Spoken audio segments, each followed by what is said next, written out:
সুপ্রিয় দর্শক আসসালামু আলাইকুম। 8ই জুন 2024 রোজ শনিবার। বর্তমানে কিন্তু আমার অবস্থান দিনাজপুর জেলার গোপালগঞ্জ সদর উপজেলার তুহিন ভাইয়ের মোল্লাপাড়া খামারে। দর্শক এই যে দেখছেন দুধ দহন চলছে।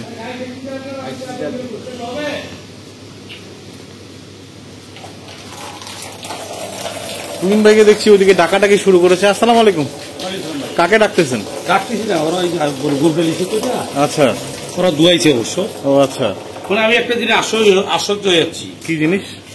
মানুষ চোখে দেখে তাও ঠকে। হ্যাঁ, ঠকে না? হ্যাঁ, হাসতায় হ্যাঁ, কি বুঝছেন, হ্যাঁ। নিজের চোখে দেখলো, দুধ দেখলো, সবকিছু দেখলো, নিজের চোখ দিয়ে দেখে এসে ঠকে। হ্যাঁ, ঠকে না?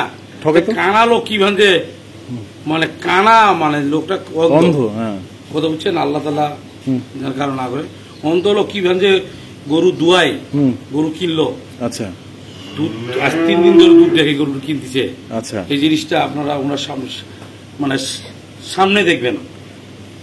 কি বুঝছেন, এটা এখন দহন করতেছে বিকালবেলা। বিকালে সকালে ধোয়াইছি, আবার আচ্ছা, সকালে কত ধোয়াইছি সব উনি বলবে।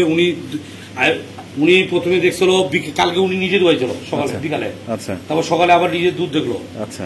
হ্যাঁ দেখেন, আবার দুধ দেখাচ্ছি আপনাকে। আসসালামু আলাইকুম। এই যে আপনার গরু ধোয়াইলাম, 1 বালতি দুধ হলো। কথা বুঝিয়ে এই যে এটা 12 লিটারের বালতি। আচ্ছা, কিন্তু মাগার দুধ কিন্তু 12 লিটার নাই। তাহলে ফির কি? 12 লিটার বালতি দুধ 12 লিটার নাই না। দুধের ফেনায় তো ভরে গেছে উপরটা। হ্যাঁ, ভর্তি হয়ে গেছে। ভর্তি হয়ে গেছে। তো 12 লিটার দুধ কেন হবে না? কেন হবে 12 লিটার? 12 লিটারের বালতি কিন্তু 12 লিটার দুধ নাই। কয় লিটার আছে তাহলে? কি বুঝলেন কোথায়? না বুঝিনি কোথায়? না, ঠিক আছে, বালতি পুড়ে গেলে তো হয় না, এটা কতক্ষণ রাখতে হয়, ফেনাটা ভাঙতে হয়। আচ্ছা, বুঝলেন, অনেকখানি শিখেন, আপনারা শিখেন, দর্শকরা শিখুক কি কি করতে হবে। এতে বালতি দুধটা একটু রেখে দিতে হবে, ফেনাটা মানে ভাঙবো না, ভাঙবে কম করে 2 ঘন্টা বালতিটা রাখতে হবে। আর না হয় একটা মানে এরকম না, ঘন্টা দিলেও হবে না। হ্যাঁ, হয়ে যায়। না না, হবে না, হবে না, 2 ঘন্টা রাখতে লাগবে। আর না হলে গরুটাকে এই দুধটা ডিজিটাল বেলা নামতে হবে। ডিজিটাল বানানো, তাহলে ফেনা টেনা গুলি মারে। গুলি মারে, ঠিক আছে। কথা বুঝিনি? স্কেলে মাপলে হয়ে যায়। স্কেলে নাপলে কীর্তন শেষ। আর এরকম করে ফেনা 12 লিটার দিয়ে দুধ দেখাই দিলে তাহলে টুপি পরে শেষ। এখন আপনি এই যে গাভিটা লিখেন, আপনি কালকে বিকালে ধোয়াইছিলেন, আমি ধোয়াইছি। আপনি নিজের হাতে ধোয়াইছেন, আপনি ধোয়াতে পারেন ইনশাআল্লাহ। আপনি তো দেখতেই পারেন না। পুরো একটা ফার্ম আমি একা ধোয়াইছি। আপনি এখন আপনার পুরো ফার্মটা যদি আমি একা ধোয়াইতে পারি, আপনার ওই যা এই যা 101 বার ধোয়াবো, মানে একই সময় লাগবো আমার, মানে এক মিটার দিয়ে গরু। মানে আপনি চোখে দেখতে পান না, তাও গরু ধোয়াইছেন কালকে? ধোয়াইছি তো, আপনি দেখেন নাই? আমি ছিলাম না তো দর্শক, আমি ছিলাম না, ওই জন্য ধোয়াইছেন। তো কালকে বিকালে কুতুলা ধোয়াইছেন 7, 7:30 থেকে 7:30। আর সকালে কুতুলা দেখছেন সকালে 13, 13:30। 13:30। তাহলে কুতুলা এলো 21। আবার আজকে বিকালে ধোয়াইলো, ওইটা 12 লিটার বালতি ভর্তি, কিন্তু দুধ মাকে 7, 7:30। এরকম আমি ওনারে জিজ্ঞাসি যে আমি কথা বুঝতে পারছেন দর্শক? 12 লিটার বালতি ভর্তি, কিন্তু দুধ মাগার 7, 7.5 লিটার।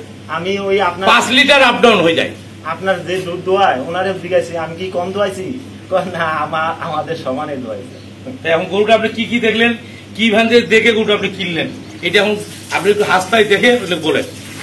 আমার ইচ্ছা ছিল আমি একটা বড় গরু কিনবো। আচ্ছা, কিনলেন বড় গরু নেবো, কিন্তু মান হতে হবে একেবারে। এটা মানটা আপনি না দেখে চোখে দেখতে পান না, আপনি হাতে হাসপাই কি ভাবে গরুটা কিনলেন, এইটা বলেন। কি কি নাড়লেন সবার ফার্স্টে নাড়লেন, কি কোনটা ভালো লাগলো আপনার নাড়ে? এটা অনেক বড় আছে গেল। আমি একটা গরু পাচ্ছিলাম, এটা আমার এরকম আমার সমান ওঠা ছিল, কিন্তু মানের দিক দিয়ে এটার মতো ছিল না। মান তো এটা আপনি তো জিনিসটা দেখতে পেলেন, মান কোনটা ভালো আর খারাপ কেমন দেখছি না, আমি ওনার এটার বর্ণনা শুনেই বুঝছি। আচ্ছা, তাহলে নাড়ে কি আর কি কি নাড়ে দেখছেন? না নাড়ে দেখেন, ভ্যান মূল নাড়ে দেখছেন? আমি যেগুলা দেখছি, বানের রক গুলা দেখছি, এই যে এইগুলা দেখছি যে একটা মোটরের পাইপের মতো। কিসের মতন? মোটরের পাইপের মতন পাইপ। এবার কোথাও বুঝছেন না, মোটরের পাইপের মতন পাইপ দেখে গরুটা কিনছে। আমি আসলে সত্যি এরই বেশি দেখছি, এই রক গুলা দেখছি। তারপরে গরুর কালারটা সবচেয়ে বেশি গুরুত্ব দিচ্ছি। আমি একটা এরকম কালার তো আপনি তো দেখতে পারেন না, দেখতে না পাইলে কি হয়েছে, আমি তো শুনছি। আমি সাদা কালো, সাদা কালারের মধ্যে আপনার সাদার ভিতরে কালো ছাপ। এই যে কোথায় বুঝতে পারছেন না পারেননি, মানে একটা একটা একটা সাদা কালো আছে, সেটা হলো ছিটকা বটকা, ওইটা করে চিটারি কালার। এক পাশে দিয়ে কালো, এক পাশে দিয়ে কালো নাই, এক পাশে দিয়ে সাদা, আর এরকম না, এটা সাদার মানে ভিতরে সাদার উপরে কালা ছাপ, কালো ছাপ থাকতে হবে। এইটাই অরিজিনাল মাল। ইনার কাছে শিখুক দর্শক। তো ভাই আপনি তো যেই প্যাকেজটা সংগ্রহ করেছিলেন এর আগে, ওই গরুটা না নিয়ে আবার এই গরুটা কেন নিলেন, এটা একটু ব্যাখ্যা করেন। ওইটা নিছি, ওইটা গরু ভালোই, মানে আমি ওইটা নিছি না এই কারণে, আমার কিন্তু শখ ছিল ওই ধরনের গরু আমার কাছে আছে। ও আচ্ছা, একটু বড় সাইজের নিবেন, বড় সাইজের, এই জন্য এটা নিচ্ছেন। মনের মতো গরু খুঁজছি, কিন্তু আমি টাকায় মিল করতে পারছিলাম না। আচ্ছা। এখানে আসাতে উনি আমারে, আমি চোখে দেখি না দেখা, এই গরুটা আমার 1 টাকা লাভ হবে না, উনি লাভ ছাড়া আমার দিয়ে বিনা লাভে আপনি এটা করবো কি কারণে, এটার যেই টাকা দিয়ে কিনছে, এটার দুধটা দেখলে যে কোনো মানুষ করবো যে না, হ্যাঁ মানে বিশ্বাস করুক চাই না করুক আর না করুক, মানে যে দুধটা দেখ আমি দোয়াইতে পারাম, কিংবা আমি দোয়া দেখাইতে পারাম, এই দুধটা দেখলে ওনারা যেই করে বলবো যে না উনি লাভ করছে না, না হয় উনি কোনো একটা কারণে এটা বিক্রি করছে, না হয় উনি মানে কি বলবো, এইটা দুধ দেখলো উনি কালকে বিকালে নিজে হাতে দুয়াইছে, বিকালের দিকে দুয়াই 7:30 কেজি দুয়াইছে, আবার খুব সকালের দিকে উঠে আবার দুয়াইছে 13.5 আর 7.5 21 কেজি দুধ দুয়াইছে। আমি বলছিলাম ভাই 17-18 দুধ চেকতেছি, কথা বুঝছেন, কিন্তু দুধ আরো বাড়ছে। ওটা দুধ ছিল 40-42, এখন গরুটা খালি গরু, 1.5 মাসের বীজ দেওয়া আছে। আচ্ছা, ওনার কপালে যদি লাগে যায় তাহলে তো লাগে গেল, যদি গোটা 20টা টিকে আবার 5 লাখ, 1.5 মাসে বীজ দেওয়া আছে, আমি তো কোনো গ্যারান্টি দিইনি ওনাকে। এখন এই গরুটা কত টাকা ওনার কাছে বিক্রি করলেন? আমি যে টাকা কিনছি সেটা কিনছি। আপনি কত টাকা কিনছেন? আমি 2,05,000 কিনছি, 2,05,000 দিয়ে দিচ্ছি। 2,05,000 কিনছেন, 2,05,000 দিয়ে দিচ্ছেন। শরীরটা যদি একটু মাংস লাগে 15 মণ মাংস লাগবে। 15 মণ? হ্যাঁ, 15 মণ গোস্তর দামই তো অনেক টাকা। শরীরটা খালি একটুখানি ঢাকলে গোটা 15 মণ মাংস লাগবে। তো এইটার ফিউচার হিসেবে আপনি কি কোনো কিছু জানাইছেন ওনাকে? ফিউচার কি, এটা দুধ টুধ খাই যদি উঠে একটু মাংস ঢাকে তাও 50,000-1 লাখ লাভ হবে গরুটাতে। বাছুরটা হয়ে গেলে তো বোম বোম নাকি? দুধ তো পাবে 21 কেজি ছেকলো রানিং পাচ্ছে। রানিং। আচ্ছা, আমি 17-18 কেজি বলছিলাম, কিন্তু দুধ 21 কেজি পাওয়া গেল। এখনো তো সেগুলো 12 কেজি। কোথায় 12 কেজি? বাল্টির 12 কেজির বাল্টি। সেটা এখন যদি কেউ ফেনা মেনা সহজে দেখায় 12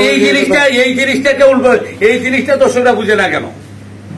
বুঝাই দিতে হবে দর্শককে, এটা এখন আপনি বুঝাই দিলেন, এখন বুঝবে। এই জিনিসটা তো কেউ বুঝে না। ওইখানে কি দুধ 12 লিটার বাল্টি না? বাল্টি তো 12 লিটার, ঠিক আছে, ফেনার জন্য তো আরো 3 লিটার বাইরে, 3 লিটার 4 লিটার 5-4.5 লিটার কমবে। তো ভাই আপনি তো এত দূর থেকে আসেন, বেশ কয়েকদিন হলো এখানে আসেন, প্রথমে একটা নিলেন, আবার চেঞ্জ করে, যেহেতু আপনার টাকা পয়সা হয়তো বা কিছু অ্যারেঞ্জ হয়েছে, বা তুহিন ভাইও কেনা দামে আপনাকে গরুটা দিয়ে দিল, তো সেক্ষেত্রে মানে আপনি খুশি হয়েছেন? তো অবশ্যই খুশি হয়েছি, আমি খুশি হয়েছি, মানে আমি ওনার জন্য, মানে আমার যদি লসও হয় তাও আমি ওনার জন্য, এটার জন্য দোয়া করবো ইনশাল্লাহ, যেন আল্লাহ ওনার ব্যবসাতে বরকত দেয়। সত্যি আমি আজকেও নামাজ পড়ে আমি বলছি যে আল্লাহ আমার ভালো বাড়ি পৌঁছে দাও, আর ওনারে ব্যবসাতে বরকত দিও। তো তুহিন ভাই তাহলে এটাতে কোনো লাভ করলেন না আপনি? আমি লাভ করলাম না, উনি একক ভাবে গরুটা লিচে দিয়ে যাচ্ছিল, আমার কুমিল্লার আরো লোক গরু লিছে, ওনাকে আমি আরো 2 দিন থুয়াইলাম, 2 দিন মানে 2 দিন দুধ দোয়ার গরুটা নিজের হাতে কিনান, নিজের হাতে চেক করেন, ওই লোকটা তাতে আসুক, তাহলে উনি কুমিল্লার আরো 2টা গরু লিছে, ওই গাড়িতে এনে উঠাই দেবো, তাহলে ভাড়াটা অনেক সেভ হবে। আরো 2 দিন দেখতে পারলো গরুটা আমার। মানুষ গরু কিনে তো ভাই সাথে সাথে বিদায় করার দেওয়ার চেষ্টা করে, আমি ওনাকে বলছি আরো 5 দিন থাকুক আমার কাছে। ঠিক আছে, অসংখ্য ধন্যবাদ। দর্শক আজকে দেখলেন কিন্তু যে কুমিল্লা বুড়িচং থেকে ওনারা এসেছিল, এবং আসার পরে কিন্তু এই গাভীটি কিন্তু শেষ পর্যন্ত ওনারা সংগ্রহ করেছেন। এরই মধ্যে কিন্তু এটি ওনারা নিয়ে চলে যাবে। তুহিন ভাই যেটা বললো যে শেয়ারে গাড়ি ভাড়ারও ব্যবস্থা হয়ে যাবে, তার পাশাপাশি তুহিন ভাই একদম বিনা লাভে কিন্তু আজকে এই গাভীটি কিন্তু সংগ্রহ করে দিয়েছেন, ওনার খামারেই ছিল। যাই হোক, তো তুহিন ভাই তাহলে এই ধরনের তো আসলে কাজ তো সবাই করে না, আর আমি আপনার কাছে শেষ আরেকটা প্রশ্ন করতে চাই যে আমি যে গরুটা দিলাম 3 লাখ টাকাও গরুটা আমি ইচ্ছা করলে বিক্রি করতে পারতাম। আচ্ছা, বিক্রি আপনি অনেক টাকায় করতে পারতেন, এটা আমরা আমি জানি। 3 লাখ টাকা গরুটা কেন বিক্রি করতে পারতাম? গরুটার দুধ এখন আমি 30 উপর দিয়ে দাঁড়িয়ে দিতে পারবো কাস্টমারকে। কিন্তু আপনার কি মনে হয় যে এই ধরনের লোককে কি সহযোগিতা করাটা কি আপনার জন্য কেমন হয়েছে? আমার ওনাকে যদি আমি সহযোগিতা করতে পারি, হ্যাঁ, তাহলে আমি নিজেকে ধন্য মনে করবো। আচ্ছা, ঠিক আছে, ঠিক আছে। তো ভাই, আপনিও তো থাকলেন এই ভাইয়ের সাথে, তাহলে আপনি কি বুঝলেন এই কয়দিনে তুহিন ভাইয়ের এখানে? আসলে তুহিন ভাইয়ের ব্যাপারে আমি 2 দিনে যা দেখছি, এখানে বলার মতো কিছু নাই। আচ্ছা, অমায়িক একজন মানুষ। আচ্ছা। আর আমার এটা ছোট ভাই, হ্যাঁ, ওকে যে সাপোর্টটা দিয়েছে, হ্যাঁ, তো আশা করি আর কি ওর দোয়াতে হ্যাঁ, ইনশাল্লাহ তুহিন ভাই আরো ভালো করবে। আচ্ছা, যেখানে আছে কি আছে জানি না, ইনশাল্লাহ আচ্ছা, আরো ভালো করবে। ঘটেছে কি ভাই, শোনেন, একটা কথা হলো কি, আমি যদি মন থেকে একটা জিনিস খারাপ দিই, হ্যাঁ, এই জিনিসটা খারাপ আছে, একটা লোককে যদি গরুটা দিই, হ্যাঁ, ওটা পাপের ভাগে আমাকে লিখে দেবে, কেউ লিখে না। না, তা আমি যদি মন থেকে জিনিসটা দিয়ে জিনিসটা ভালো, হ্যাঁ, আমি মন খুশি করে দিতে পারবো। অবশ্যই দিতে পারবো কিনা? অবশ্যই। তো উনাকে আমি যে গরুটা দিলাম, উনাকে আমি মন খুশি করে দিলাম। অরিজিনাল গরুর দাম এই 3-4 মাস আগে 5 লক্ষ টাকা উঠছিল, তাও দেওয়া হয়নি। আচ্ছা, বাছুর সহ। আচ্ছা, তো বাছুরটা বেশি দেওয়া হয়েছে, গোটা 1.5 মাসে বীজ দেওয়া আছে। আল্লাহ তাআলা করুক গরুটা কনসেপ্টটুকু। যে টাকায় গরুটা আমি দিলাম, আর যত বড় গরু, মাংস থেকেও কম টাকায় দিচ্ছি। না, ঠিক আছে। আর আপনি মন থেকে সন্তুষ্ট, মানে ইনশাআল্লাহ আমি মন থেকে খুশি করে দিছি। গরুটা দুধ ছেঁকা হলো, উনি 2 দিন ধরে দুধ ছেঁকতেছে। হ্যাঁ, কথা বুঝছেন? যদি ফেনা শোন আপা হয়, তার 32 দুধ আছে। আচ্ছা। আর ফেনা ছাড়া হচ্ছে 22। হ্যাঁ, ফেনা ছাড়া 21 খাইছি। 21। হ্যাঁ, ঠিক আছে। দর্শক, আসলে এই ধরনের প্রতিবেদন খুব কমই আমরা করতে পারি, সুযোগ কমই হয়। আর সব থেকে বিষয় হচ্ছে কি, ইনি যে গরুটা একটা মানে গরু দিয়ে ইনি চিনলো না দেখে, মানে হাত দিয়ে নাড়ে বা টানে, কিভাবে গরুটা শেখতে হবে, কোন মাঝে দেখে গরুটা কিনতে লাগবে, এতগুলা গরুর মধ্যে উনি বাছাই করে নিতে পারলো। এটা ওনাকে ধন্যবাদ দিলাম আমি। ঠিক আছে, আমার গুরু উনি। ঠিক আছে। সুস্থ থাকবেন, ভালো থাকবেন দর্শক। আজকে এই পর্যন্ত। সকলের জন্য অনেক অনেক শুভকামনা রইল।